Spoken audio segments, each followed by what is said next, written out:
Bonjour tout le monde, bienvenue à la pause créative. Alors, France Labrec de Création Encre et Papier.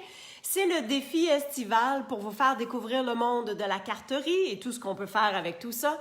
Alors, c'est la semaine 9. Il en reste plus que 2, donc cette semaine plus la semaine prochaine pour une dernière. Alors, ça fait 9 semaines qu'on vous présente des techniques de toutes sortes et pour vous démontrer un peu tout ce qu'on peut faire au niveau de la carterie. Aujourd'hui, ça va être vraiment super simple. Et même si vous vous dites, ouais, mais j'ai pas beaucoup de matériel ou j'aimerais ça commencer, puis j'ai l'impression que ça me prend du matériel plein, mais moi, je vais vous démontrer le contraire aujourd'hui, que vous pouvez, on va le dire comme il faut, vous allez pouvoir commencer la carterie avec peu de matériel, avec des petites choses, et ça va donner un effet super le fun. Alors, je vous démontre ça à l'instant, c'est la technique d'étampage en génération. C'est vraiment bizarre comme nom, mais pas grave. Je vous démontre la technique, qu'est-ce qu'il y en a. Alors, je tourne ma caméra. On se place comme ça ici. Je vais essayer d'être bien droite. Juste tasser un tout petit peu. Super, je suis là, jusque-là. Ça, c'est mon milieu. OK, alors, je vais tout simplement aller chercher ma vidéo. Donc, je vais voir en même temps les commentaires si vous en avez. N'hésitez pas, hein, c'est vraiment le fun de vous lire au fur et à mesure. Faites-moi un petit bonjour, un petit coucou. Et voilà. Alors, j'ai décidé d'utiliser le jeu d'étampes Pétales de Poinsettia, qui est un jeu de Noël, bien sûr. Et regardez, ici, c'est écrit image à 65%. Donc, ça veut dire que ce qu'on voit ici, c'est seulement 65% du format réel. Bonjour Carole, des images. Alors, voyez-vous comment c'est gros? C'est merveilleux, c'est de toute beauté. Et c'est un lot.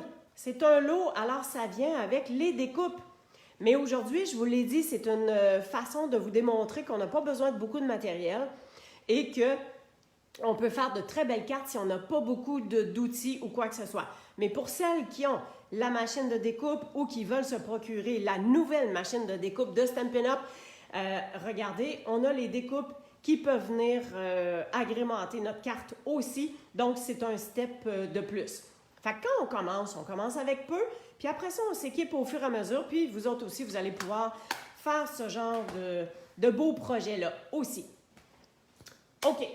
Je vous démontre qu'est-ce qu'il y en est au juste avec cette technique d'étampage en génération. Alors, j'ai 2 cartons.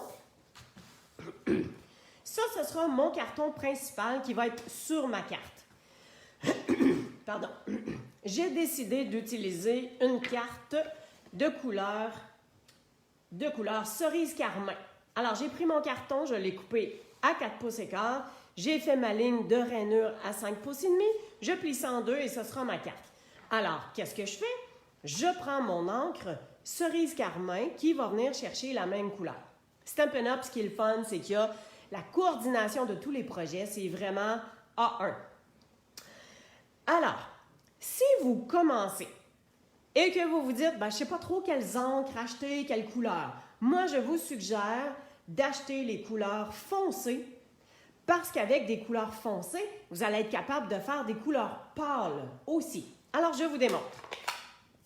Ça, je vais juste mettre ça ici à côté. Là, je vais être sûre de ne pas m'enfarger là-dedans. OK. Alors, j'ai mis mon étampe de la fleur de poinsettia. Alors, on peut la faire en différents formats. Et cette fleur-là, elle est complète. On peut, voyons, on peut la faire en étapes pour pouvoir la bâtir aussi. OK, alors je prends ma fleur de poinsettia, je la mets, j'ancre avec le cerise carmin et je viens tout simplement, je ne sais pas trop comment je vais organiser mes fleurs, mais bon. Supposons que j'en mets une ici. Vous voyez, ça fait super foncé. Je viens en mettre une autre ici. Et, tiens, dans ce coin-là, un petit peu plus pâle. Alors, voyez-vous que avec une première étampe, la couleur, elle est vraiment vive. Avec une deuxième étampe, il y en a un petit peu moins. Puis une troisième étampe, encore moins. Fait que c'est ça, d'étamper en génération. C'est des... En anglais, ils disent des... j'allais dire two-step, mais c'est pas ça. Je vais le retrouver. Alors, je remets de la couleur foncée que je viens faire ici comme ça. Et là, je vous dis, quand on ne met pas le motif au complet sur le carton, regardez bien, quand je vais rétamper, ben, j'ai une partie du carton qui ne s'est pas bien étampée, donc ça va être une moitié-moitié. Alors, si vous voulez refaire plus pâle, je vous suggère d'étamper. On vient enlever une première couche de couleur et je vais la mettre cette fois-ci ici. Et je vais avoir une pâle dans le coin ici. Alors, j'enlève complètement l'encre. Je viens ancrer de nouveau. Je fais une première étampe. J'en mets une deuxième. Et ma troisième, elle va venir comme ça ici pour avoir vraiment le côté plus pâle. C'est-tu pas beautiful, ça? C'est beau, hein? Alors, OK. Oups. Je vais tout de suite faire mon carton intérieur. À l'intérieur de la carte, je vais faire un peu le même principe. Donc, je vais en mettre comme ça ici. Là, je ne rétampe pas à côté parce que la partie que j'ai déjà étampée, je vais en prendre juste une petite pointe. Et voilà. Et, bon, là, je vais étamper une fois, étamper deux fois. Et ici, on va juste mettre une plus pâle dans le bas. Alors ça, ce sera mon intérieur de carte.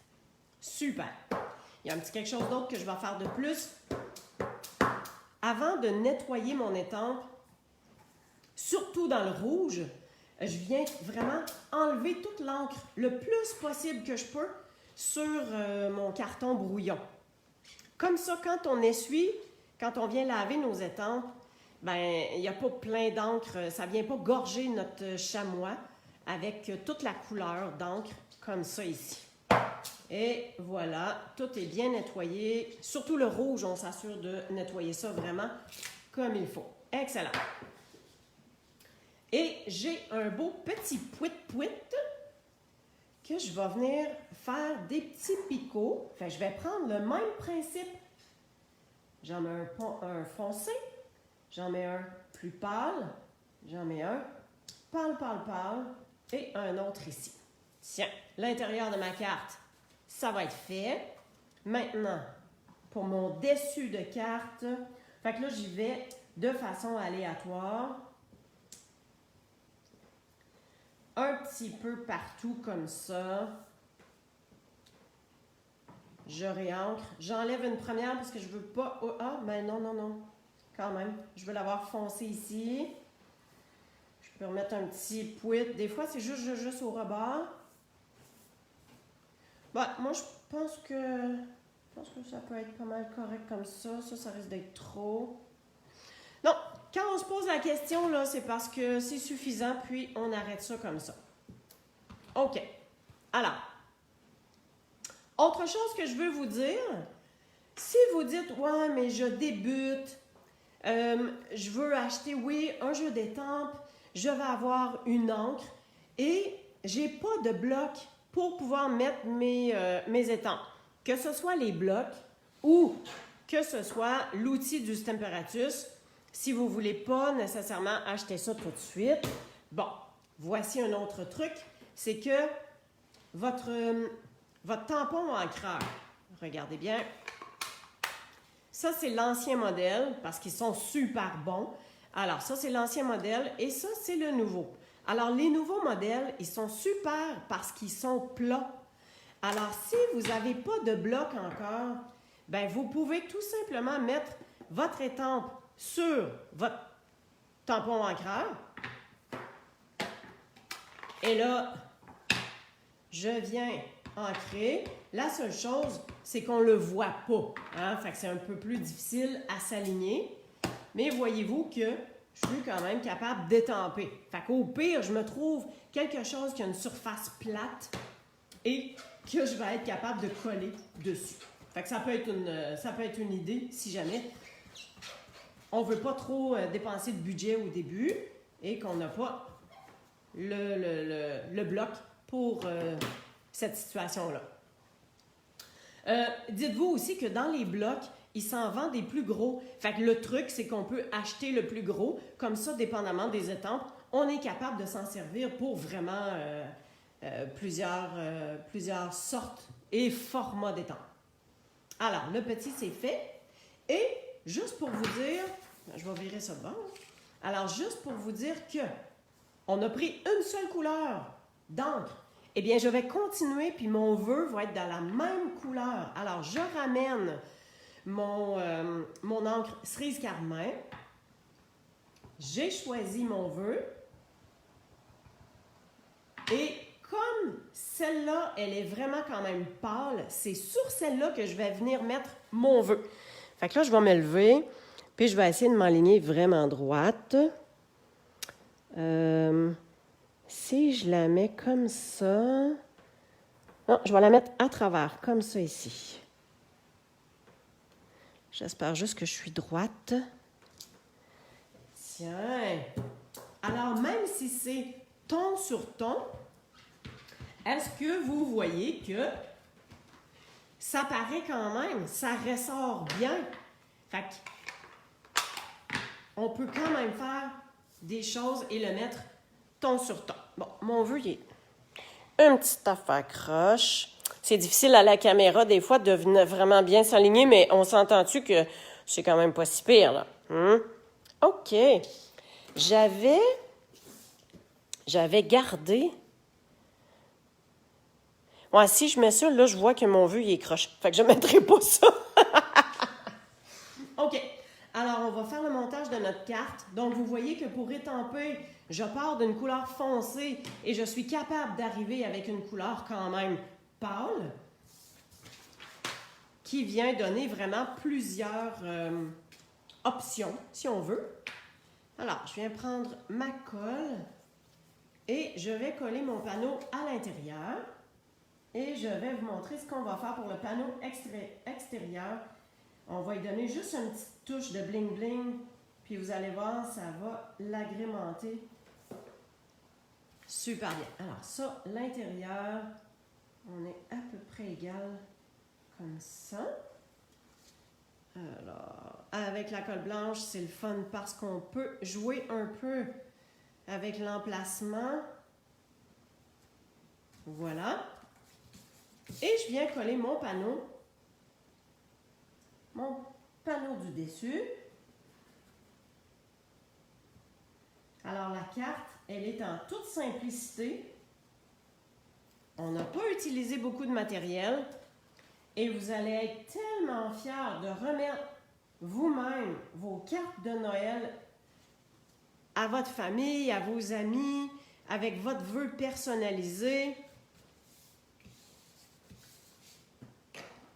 Puis, ça ne prend pas grand-chose. Hein? Comme je vous ai montré, on n'a pas besoin de beaucoup de matériel. J'avais d'ailleurs déjà fait mon enveloppe. Donc, l'enveloppe, elle est coordonnée. On a ça ici. On va juste retasser ça. Et regardez-moi ça, ce petit bling-bling qu'on s'en vient mettre. Donc, ça vient justement dans la collection de pétales de poinsettia. Ben, c'est avec... Donc, c'est un petit embellissement qu'on peut avoir.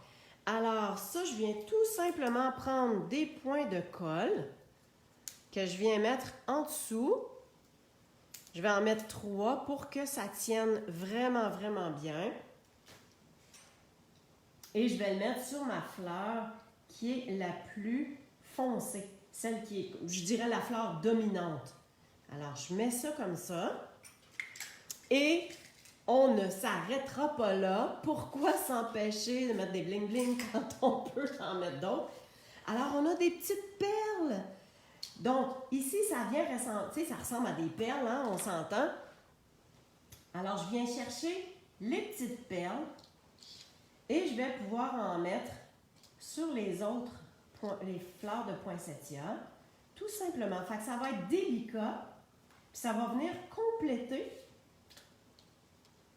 Alors, je vais en mettre... Oups là. Donc, je vais en mettre avec celle-là aussi. Comme ça ici. Oups là. Et une petite dernière. Fait que j'en mets 3. Alors, je viens refaire... Bonjour Maggie. Je viens refaire le même principe des 3 perles, comme ça ici. Alors, on a notre souhait, on a notre déco, on a nos petits bling-bling.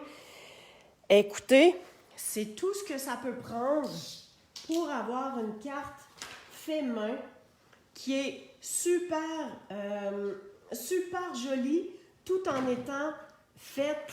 Vous avez vu que ça m'a vraiment pas pris beaucoup de temps et ça prend très peu de matériel. On a utilisé un jeu d'étampes, on a utilisé un tampon encreur et on a utilisé un petit peu de déco et de bling-bling. Alors, quoi de plus? Quoi de plus à ça? Je veux juste voir si on voit bien. Excellent, on va se tasser comme ça ici. Ben, c'est tout. C'était aussi simple que ça. C'était vraiment short and sweet, hein, si on veut. Oh, 2 petites secondes. Alors, ouais, j'ai pas le bon carton. Donc, je tourne ma caméra. Un petit instant, voilà. Excellent! Oh, bonjour Sonia. Alors, tu vas pouvoir revoir parce que ça a été tellement court à vous démontrer comment réaliser cette carte-là. C'est super simple, c'est une belle technique d'étampage et ça a pris presque rien. Alors, lancez-vous si vous avez le goût. Puis tu sais, Noël, c'est tellement une belle façon d'offrir et de se lancer avec la carterie et donc d'offrir des cartes qu'on fait soi-même et qu'on offre aux gens. Les gens sont super contents. Puis, tu sais, à l'intérieur, là, c'est super beau. On refait un peu le même principe, tout simplement. Merci Christine, merci Carole. Alors, on fait un petit peu de bling-bling. J'aurais peut-être pu mettre un petit ruban, mais ça, c'est à vous de décider. Alors, en toute simplicité, si vous avez le goût de commencer à faire des cartes, eh bien, communiquez-moi sur mon blog www.creationencrepapier ou encore sur mon groupe Facebook. C'est un groupe privé, mais demandez à joindre le groupe et ça va me faire plaisir. Alors, il y aura plein d'idées, plein d'inspirations, des trucs, des conseils, il y a des concours, il y a toutes sortes de choses. Alors, je vous y invite grandement. Merci d'avoir partagé ça avec moi. Oh, coucou Sandra! Sandra, on est dû pour un café, là. Alors, merci à chacune d'avoir partagé ce temps-là avec moi et j'espère que ça vous a plu. Et je vous dirai pas joyeux Noël tout de suite, quand même juste en septembre. Mais bon, belle créativité et je vous souhaite de passer une super belle journée. Et on se revoit la semaine prochaine pour la dernière que je vais faire sur mon Facebook personnel. Et j'espère que ça vous a inspiré. Merci, à bientôt chacune. Bye bye.